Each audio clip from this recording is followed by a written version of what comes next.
O que a gente viu aí, essa prostração do Hugo Motta, desses dois, inclusive do presidente Michel Temer ao Supremo Tribunal Federal, é das coisas mais vergonhosas da história recente do país. Esse é o fato. É das coisas mais vergonhosas que nós estamos vendo recentemente na história desse país. Então, quem está caracterizada a ditadura do proletariado, do judiciário, e está provado que os juízes agem como integrantes de um partido. Sim. O executivo está fora dessa. Estão negociando os ministros do Supremo e o Centrão. O que há de pior no Centrão, além do Aécio Neves, que é um cadáver ressuscitado. Aí não sei por quê. Olá pessoal, sejam bem-vindos. O meu nome é Bruno. Se você gosta e apoia o nosso conteúdo, então deixa o seu like e inscreva-se no canal.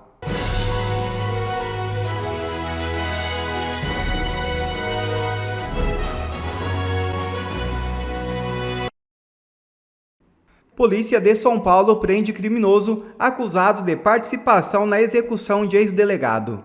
Luiz Henrique Santos Batista, conhecido como Fofão, foi preso nesta sexta-feira em São Vicente, no litoral de São Paulo, acusado de participar da logística do assassinato do ex-delegado Rui Ferraz Fontes. A prisão foi confirmada pela Secretaria de Segurança Pública do Estado.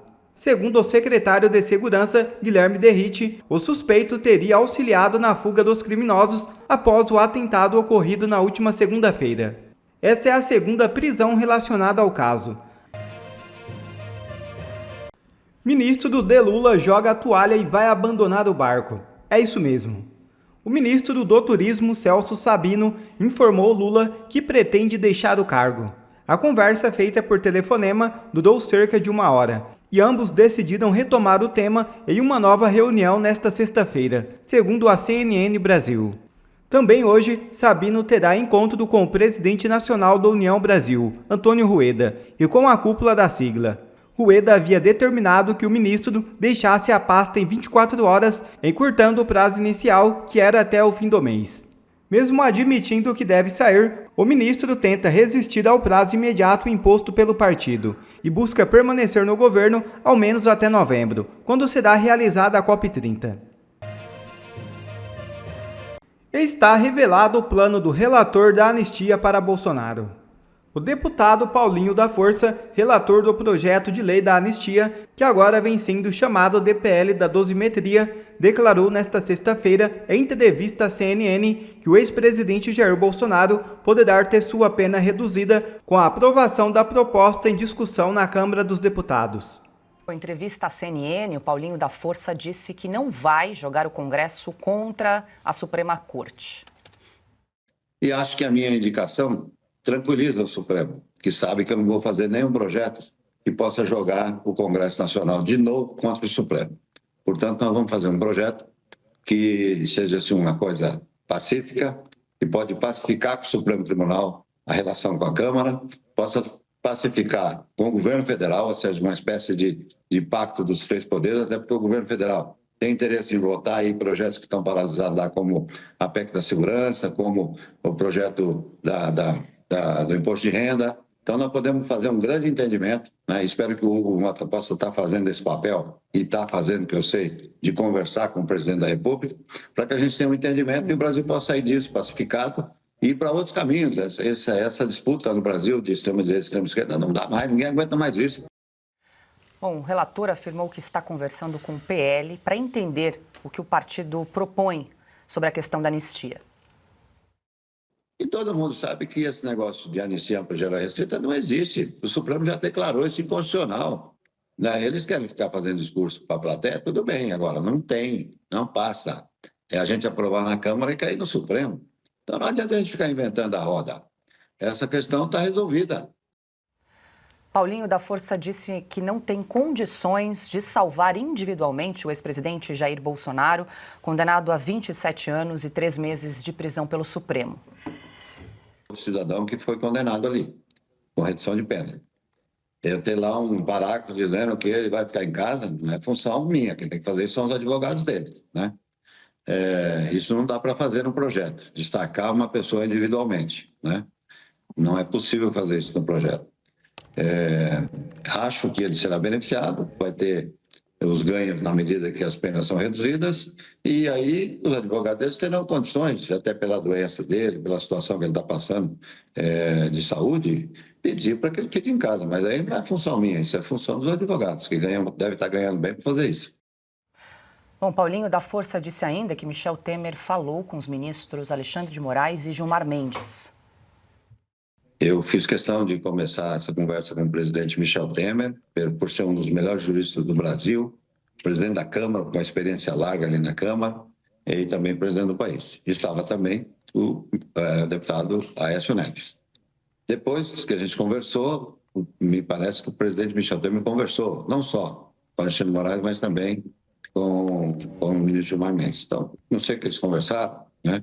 Eu não participei dessa conversa, até porque eu acho que a minha indicação, como você sabe, de certa maneira tranquiliza o Supremo, porque ele sabe da minha relação. Eu não vou fazer nenhum projeto que nós vamos se chocar de novo.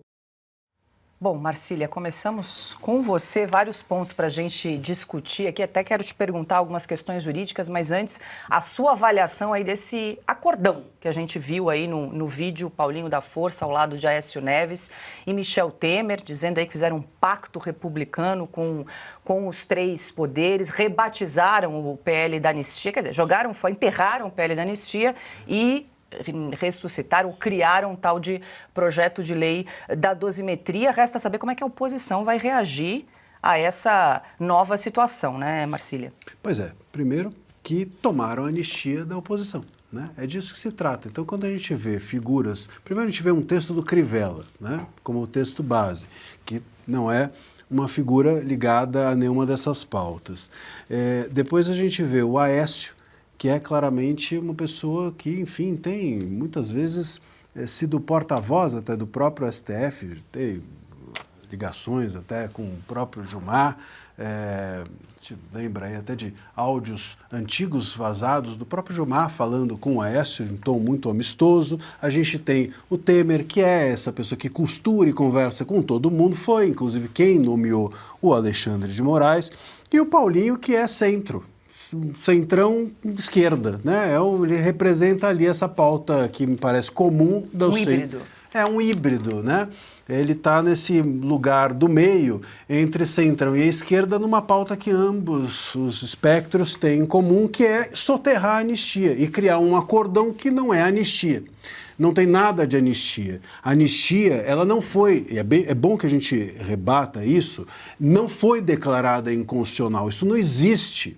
É absolutamente inviável a gente tolerar que o Paulinho, ou seja, quem quer que seja, acredite que recado de ministro do STF na imprensa é declarar a anistia inconstitucional. Onde que os ministros declararam inconstitucional uma anistia que nem virou projeto?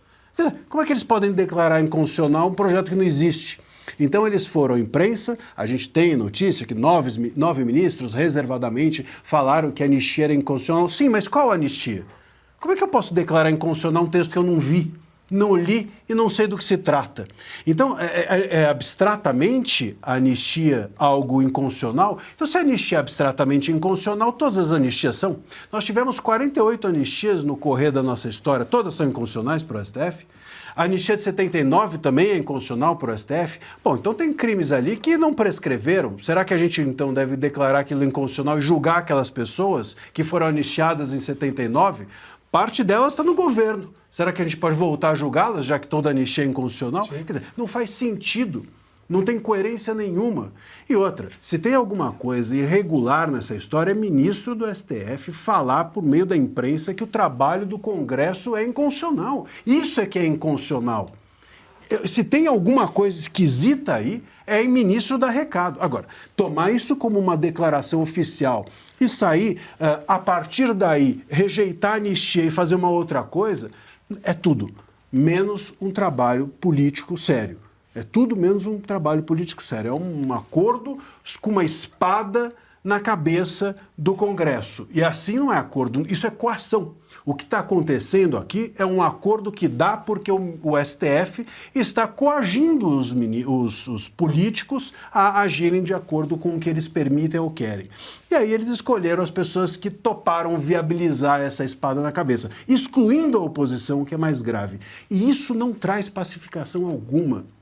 Não tem como pensar numa pacificação decorrente de uma coação. Sim, claro. Não tem como pensar numa pacificação que exclua o Bolsonaro e com ele o bolsonarismo e com o bolsonarismo o povo que vota no Bolsonaro. Como é que eu posso virar a página e olhar para frente excluindo o povo?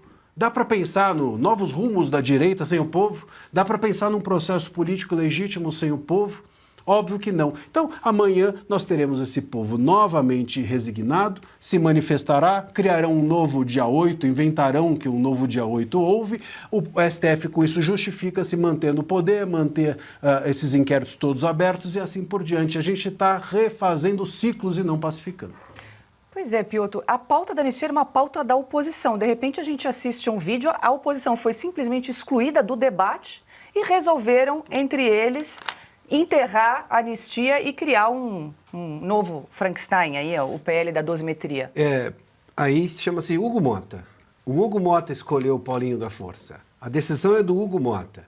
Se ele teve essa sugestão por parte do Supremo Tribunal Federal, é ainda mais grave, porque o Paulinho, desde o começo, disse que não ia fazer essa anistia.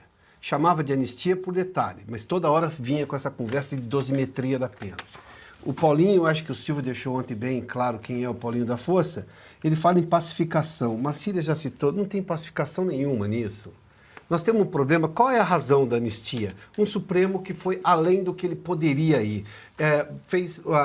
cometeu uma série de ilegalidades, afrontou a Constituição, o juiz natural, não houve processo, não houve devido processo legal, não houve direito à ampla defesa e tem um monte de gente condenada. Qual é a lógica da anistia? Acabar com todos esses erros, zera a conta e aí começamos uma vida nova, esperando que o Supremo não cometa esse erro novamente. Quem estaria anistiado nesse momento, primeiramente? As pessoas sim seriam, obviamente, beneficiadas porque deixariam a prisão, não teriam mais pena a cumprir e outras não seriam condenadas. Mas quem estaria anistiado em primeiro momento é o Supremo, porque quem ficou fora da lei durante todo o tempo foi o Supremo.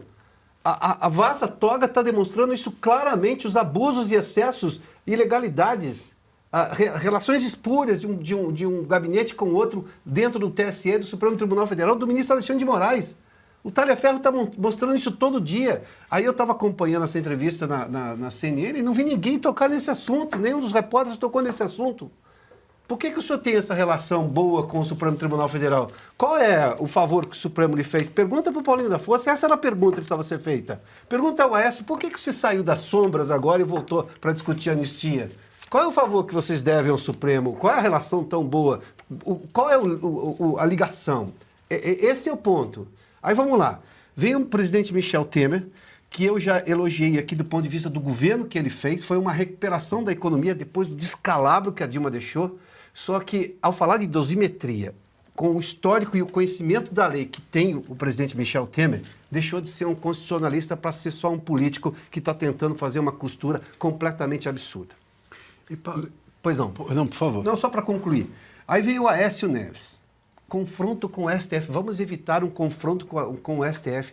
O Aécio Neves foi presidente da Câmara.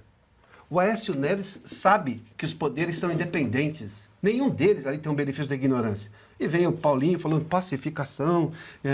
Os poderes são independentes. A ordem, o Alexandre está aqui hoje, é sempre bom citar o Alexandre Garcia. A Constituição, o Constituinte foi tão sábio que ele escreve: os poderes são independentes e harmônicos. Primeiro, independentes. Se ninguém invadir o espaço de ninguém, eles ficam harmônicos. Mas começam a ser independentes. O que a gente viu aí, essa prostração do Hugo Mota, desses dois, inclusive do presidente Michel Temer, ao Supremo Tribunal Federal, é das coisas mais vergonhosas da história recente do país. Não tem como, eu não consigo excluir esse fato. Esse é o fato. É das coisas mais vergonhosas que nós estamos vendo recentemente na história desse país. E olha que tem gente pesada ali, um ex-presidente da Câmara, um presidente da República, que também já foi presidente da Câmara por várias vezes. Acho que o Michel Temer teve 2 ou 3 mandatos como presidente da Câmara, sem contar que foi presidente da República também. Enfim, esse é o ponto. Quer complementar, Marcília? E é interessante esse negócio de excluir o povo, porque eu acho que ilustra bem o nome, né? PL da dosimetria. Já é um nome que ninguém entende o que quer dizer isso. O que é dosimetria? Claro. Né? Parece nome de remédio. É um termo técnico que tem a ver com a dosagem das penas, mas qual o apelo que tem isso? É óbvio que é um projeto que não tem ninguém ali dando um toque mínimo de, isso aqui não cola, ninguém vai gostar desse nome, ninguém vai entender o que isso significa. Ou talvez essa seja a estratégia. Ninguém entender Nem mesmo. entender. Porque essa questão da urgência também, que foi comemorada pela oposição, agora favorece esse centrão que está seguindo adiante com a esquerda e com o Mota. Porque, olha só, a urgência faz com que em poucos dias esse projeto, sem passar por comissão temática, tenha de ir ao plenário. Vão votar um negócio que a gente não sabe o que é, rapidamente, sem discussão. E que com certeza não vai favorecer o povo. E a oposição fica numa encruzilhada. Eu acho que esse é o ponto alto dessa estratégia deles. Por quê? Porque a oposição vai ter que se haver com o desconforto de dizer assim, se eu negar ou rejeitar esse projeto, fica muito ruim com parte do eleitorado da oposição, que pode ser, ainda que não idealmente, mas beneficiado por uma redução das penas. Então, se a oposição fala, não, esse projeto a gente não topa, fica mal. Agora uma arapuca. É uma arapuca, é uma Correr o bicho armadilha. pega, se ficar o bicho come. É isso. Diga, Olha, Augusto. o Alexandre o Garcia e eu acompanhamos de perto, já como jornalistas, a anistia de 1979. Foram anistiadas pessoas que mataram não para ressuscitar a democracia plena, mas para implantar um regime comunista, a ditadura do proletariado. Eles, portanto, cometeram um crime muito mais grave, mataram para isso. Eles cometeram um crime muito mais grave do que os atribuídos aos punidos agora pelo Supremo, e que eles querem que fiquem na cadeia. Fiquem na cadeia. Quem participou da montagem da anistia foram o Executivo e o Legislativo. O Judiciário não é partido. Sim. E está determinando o que acontece. O Aécio está em liberdade graças ao Gilmar Mendes. Sim. O Paulinho da Força também deve o direito de ir e vir, que ele exerce agora, ao Supremo. E o presidente da Câmara, depois daquele jantar, ficou claro que ele, se contrariar ao Supremo, corre o risco também de ir para a cadeia em companhia de alguns parentes. E qual é o terceiro personagem? O Michel Temer. O Michel Temer foi presidente também porque o Gilmar Mendes tomou aquela decisão, né, foi no Tribunal de Justiça, né, Superior Tribunal de Justiça, ou foi na Justiça Foi no TSE, não foi? Eleitoral? Primeiro começou no TSE. Isso. Ele votou em favor do OAS por excesso de provas contra, né? Então, quem está caracterizada a ditadura do proletariado, do judiciário, e está provado que os juízes agem como integrantes de um partido. Sim. O executivo está fora dessa. Estão negociando os ministros do Supremo e o Centrão. O que há de pior no Centrão, além do Aécio Neves, que é um cadáver ressuscitado, aí não sei por quem.